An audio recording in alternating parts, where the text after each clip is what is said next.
दोस्तों, आप लोगों को तो याद ही होगा कि मैंने अपने एक वीडियो में कहा था कि शाहरुख खान से 40 करोड़ रुपए मांगे गए थे आर्यन खान को छोड़ने के लिए, जो शाहरुख खान ने देने से मना कर दिया था। और आज इस बात का खुलासा हो गया है कि आर्यन खान को ड्रग्स केस में फंसाया गया था शाहरुख खान से 40 करोड़ रुपए लेने के लिए, जो उन्होंने देने से मना कर दिया था, और इसीलिए ये पूरा रायता फैला। अब मैं आपको इस पूरे खेल को सबूतों के साथ समझाऊंगा और ये वीडियो देखने के बाद आपकी नजरों में ये केस बिल्कुल साफ हो जाएगा, दूध का दूध और पानी का पानी। पहले दिन पर चलते हैं, जब केपी गोसावी की सेल्फी आर्यन खान के साथ वायरल हुई तो एनसीबी के हेड ऑफिस ने दिल्ली से एक स्टेटमेंट दिया और कहा कि एनसीबी इस आदमी को नहीं जानती, ना ही ये आदमी एनसीबी में काम करता है और ना ही एनसीबी का इससे कतई कोई लेना देना है। लेकिन क्योंकि फोटो चिल्ला चिल्ला कर कह रहे थे कि भाई जो एनसीबी के हेड ऑफिस ने स्टेटमेंट दिया है वो सही नहीं है,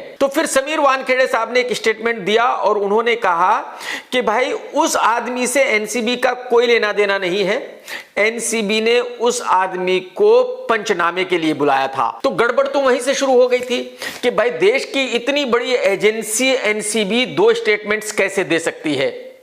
दिल्ली का हेड ऑफिस कह रहा है कि एनसीबी उसको नहीं जानती और एनसीबी का मुंबई ऑफिस कह रहा है कि नहीं, उसको पंचनामे के लिए बुलाया था। और आज आपको उन दोनों ही स्टेटमेंट्स पर हंसी आ रही होगी। आर्यन खान के केस में जो एक इंडिपेंडेंट गवाह है, एक पंच है, उसका नाम है प्रभाकर, और उसने एक न्यूज चैनल को इंटरव्यू दिया है और उसने जो बताया है वो मैं एक दफा यहां रिपीट कर देता हूं। प्रभाकर ने बताया कि 1 अक्टूबर की शाम को तकरीबन 9:45 बजे केपी ने गुजरात से उसको फोन किया था कि हम मुंबई के लिए निकल रहे हैं और कल सुबह को तुम रेडी रहना क्योंकि एक बहुत ही बड़े ऑपरेशन पे काम करना है। तो इससे प्रतीत यह होता है कि गुजरात में किसी पॉलिटिशियन ने मनीष भानुशाली को सुपारी दी गई थी। मनीष ने प्राइवेट डिटेक्टिव केपी गोसाई को हायर किया था और इसलिए वो दोनों 1 अक्टूबर को गुजरात में एक साथ थे।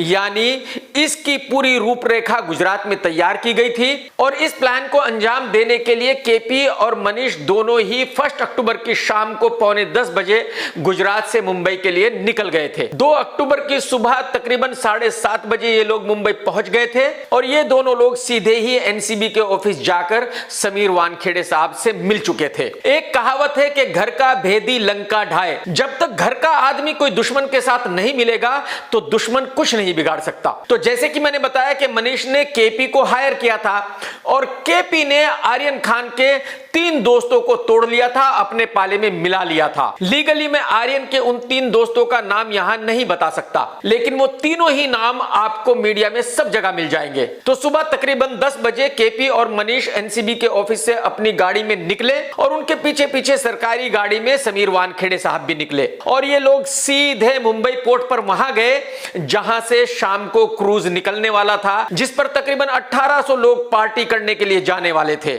यानी ये पहचान कर ली गई थी कि भाई 1800 लोगों में से कौन से 10 लोगों को टारगेट करना है और किनको पकड़ना है। और एनसीबी ने 2 तारीख की सुबह से ही ये तैयारी करनी शुरू कर दी थी मनीष और केपी के साथ मिलकर। दोपहर में तकरीबन 1:30 बजे केपी ने प्रभाकर को फोन करके कहा कि भाई कुछ पानी की बोतल्स, कोल्ड ड्रिंक की बोतल्स, कुछ समोसे, फ्रेंच फ्राइज लेकर के आ जा। प्रभाकर ये सब खरीद कर लाया, केपी को दिए, मनीष को दिए और समीर वानखेड़े साहब को भी दिए। ऐसा प्रभाकर ने अपने इंटरव्यू और एफिडेविट में बताया है। किरण गोसावी सर का कॉल है तो मुझे बोला अपने को फ्रैंकीज वगैरह लेना है, वो साथ में हम लोग ने फ्रैंकीज वगैरह लिया। इसके बाद केपी ने प्रभाकर को गेट के बाहर रुकने के लिए बोला और उसको 10 फोटोज भेजे और उसको बताया कि ये लोग बसों में आ रहे हैं और कार में आ रहे हैं और जैसे ही ये लोग गेट पर पहुंचेंगे इनको पहचान कर तुम मुझे फोन करके बताना। मैं थोड़ी देर में तुझे व्हाट्सएप पे फोटो भेज रहा हूँ,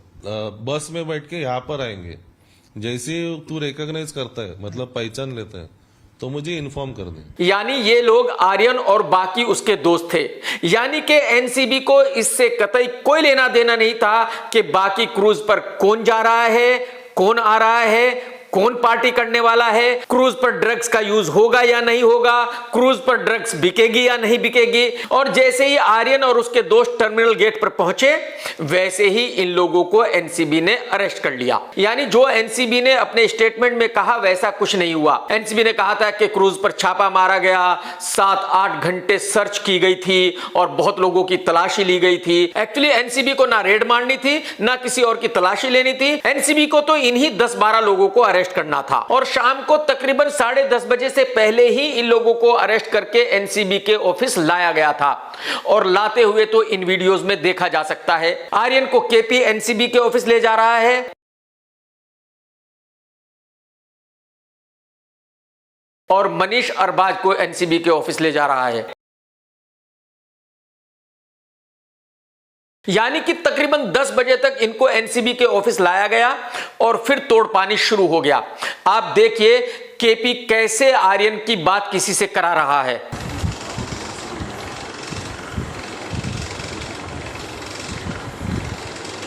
जैसे कि मैंने पहले अपने वीडियो में बताया था कि शाहरुख खान से 40 करोड़ रुपए मांगे गए थे। हमेशा हर फिरौती के केस में ऐसा ही होता है कि पहले बहुत बड़ी अमाउंट मांगी जाती है, जब बड़ी अमाउंट नहीं मिलती तो फिर कुछ कम किया जाता है, फिर और कम किया जाता है। यहां पर भाकर ने बताया कि शाहरुख खान से 25 करोड़ रुपए मांगे गए थे, यानी 40 करोड़ रुपए मांगे गए होंगे और फिर डिस्कशन होते होते 25 करोड़ पे बात सेटल हुई होगी कि भाई 25 करोड़ लास्ट है, 25 करोड़ आप दे दो। लेकिन एसआरके ने शायद 25 देने से भी मना कर दिया था, तो इन लोगों ने फाइनल अमाउंट रखी थी 18 करोड़ कि भाई 18 करोड़ रुपए आप हमें दे दो।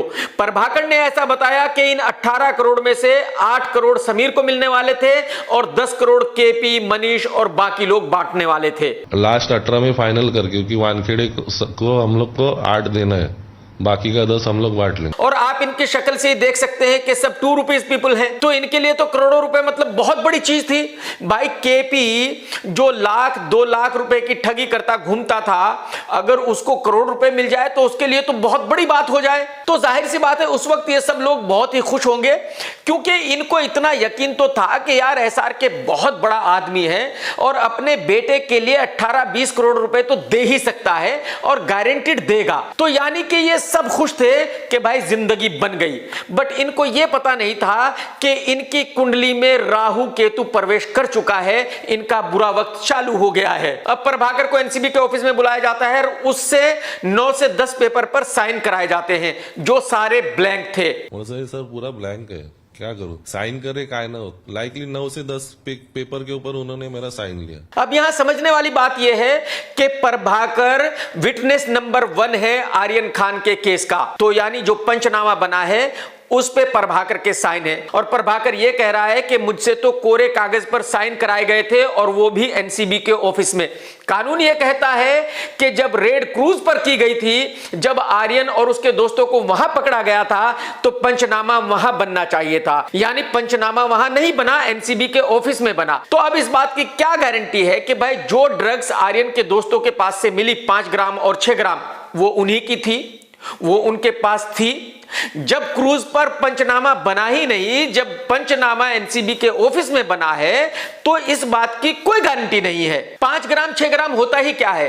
हो सकता है कि उनके कपड़ों में रख दिया गया हो, उनके बैग में रख दिया गया हो, उनकी पॉकेट में डाल दिया गया हो। खैर ये सब सेटलमेंट होते होते, तोड़ पानी होते होते सुबह के 4:30 बज जाते हैं। अब 4:30 बजे एक और आदमी की एंट्री होती है, सैम डिसूजा। हो सकता है कि वो किसी और को जानता हो और कोई और आगे बात कर रहा हो, और ये भी हो सकता है कि वो डायरेक्ट एसआरके की मैनेजर पूजा ददलानी से बात कर रहा हो। अब सैम डिसूजा, केपी गोसाई और प्रभाकर एनसीबी के ऑफिस से निकलते हैं और लोअर प्रेल पहुंचते हैं। लोअर प्रेल में बिग बाजार पर वेट करते हैं। बिग बाजार पर एक ब्लू कलर की मर्सिडीज आकर रुकती है, जिसमें से पूजा ददलानी उतरती है। पूजा, केपी और सैम 15 मिनट तक बात करते हैं और फिर चले जाते हैं। जाहिर सी बात है ये बात फिरौती के बारे में ही हुई होगी और आर्यन खान को छुड़ाने के बारे में ही हुई होगी। 3 तारीख की सुबह तकरीबन 9:45 बजे केपी ने प्रभाकर से जाने को कहा ताड़देव मार्केट में इंडियाना होटल पर। ताड़देव रोड पे तुझे एक गाड़ी मिलेगी, मैं वो गाड़ी नंबर देता हूँ थोड़ी देर में, वहां से तेरे को 50 लाख उठाना है। प्रभाकर वहां वेट कर रहा था, तभी एक व्हाइट कलर की कार आई जिसका नंबर था 5102। उसमें से कोई आदमी उतरा और उसने बैग दिया जिसमें 50 लाख रुपए कैश थे। ये पैसे लेकर प्रभाकर सीधा केपी के घर गया और उसने देखा कि केपी अपने बैग्स पैक कर रहा था, कहीं जाने की तैयारी कर रहा था। यानी केपी को पहले से ही पता था कि जो कुछ भी हो रहा है वो गलत हो रहा है और वो बहुत बड़ी मुसीबत में फंस सकता है। तो इससे पहले कि वो फंस जाए उसको इंडिया छोड़कर भाग जाना चाहिए। और उसकी समझ में यह भी आ गया था कि बस जो पैसे मिलने थे वो मिल चुके हैं, इसके आगे कुछ मिलने वाला है नहीं। जो प्लानिंग हुई थी कि भाई 40 करोड़ मिल जाएंगे, 30 करोड़ मिल जाएंगे, 25 करोड़ मिल जाएंगे, लास्ट 18 करोड़ मिल जाएंगे, वो नहीं मिलने वाले। यानी 8 करोड़ जिनको मिलने वाले थे उनको भी नहीं मिलेंगे और जो 10 करोड़ रुपए ये सब बांटने वाले थे, रातों रात करोड़पति बनने वाले थे, वो भी नहीं होने वाला। तो जाहिर सी बात है अब ये सब आपस में लड़ने वाले थे। तो केपी की समझ में यही आ रहा होगा कि भाई आपस में लड़ाई होने से पहले ही मुझे इंडिया छोड़कर भाग जाना चाहिए। खैर उसी दिन शाम को केपी ने प्रभाकर को फिर फोन किया और वाशी में मिलने के लिए कहा। वो लोग इन ऑर्बिट मॉल पर मिले। वहां केपी ने प्रभात को एक बैग दिया और उसको कहा कि ये जाकर सैम को दे दे। फिर उन्होंने इन ऑर्बिट मॉल के इधर बोला, उन्होंने वापस वो बैग दिया मेरे पास, पॉलीथीन जिसमें पैसे थे। शाम को तकरीबन 6:15 बजे प्रभात उस बैग को लेकर होटल ट्रिडेंट पर पहुंचा जहां सैम उसको मिला। पैसों की गिनती हुई और उस बैग में 38 लाख रुपीस थे। मैंने उनको पैसे का पॉलीथीन दिया, उन्होंने क्रिस्टा में पूरा कैश गिना तो उसमें 38 लाख निकला। यानी कि जो 50 लाख रुपए इनको मिले थे उसमें से 12 लाख केपी ने रख लिए और 38 लाख सैम के हिस्से में आए। ये सब कुछ प्रभात ने अपने एफिडेविट में भी बताया है और जो न्यूज चैनल को इंटरव्यू दिया है उसमें भी बताया है। तो अब मैं शुरू से आखिर तक की कहानी आपको बता देता हूं। गुजरात में किसी मिनिस्टर ने मनीष को सुपारी दी। मनीष ने प्राइवेट डिटेक्टिव गोसावी को हायर किया। गोसावी ने आर्यन खान के 3 दोस्तों को तोड़ा।